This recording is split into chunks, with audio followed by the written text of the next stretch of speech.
you have wild, unruly hairs that you don't know what to do with?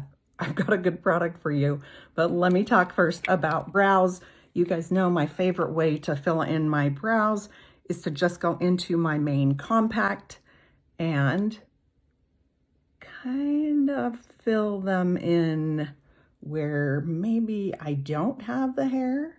See, I have wild hair going in crazy directions in some areas, and I'm kind of bald in other areas. So not to worry, filled them in just with a cream contour.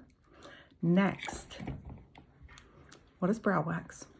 Let me show you what brow wax is. Now, when it first comes, it's going to look empty, but there is actually wax in there. Brow wax is for this situation, okay? Unruly, crazy hair. But it's gonna be really hard. It's that way for a reason, and that's because we want it to kind of like, almost like sticks the hair in place. So if you don't like your brows to be kind of sticky, maybe skip this one, but you need to activate with some water, or I just use setting spray just because it's sitting right here.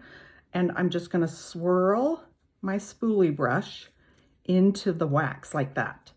And you'll see it kind of start to get soft. And that's when you know you've got wax on your little spoolie. Now, what I like to do is I like to take and brush it down first and then brush it up. Kind of try and get my brows going in the same direction.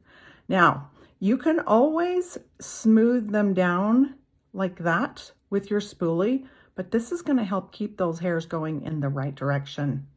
This is brow wax, and then just use one of your cream contours for your brows. If you need help choosing colors, let me know.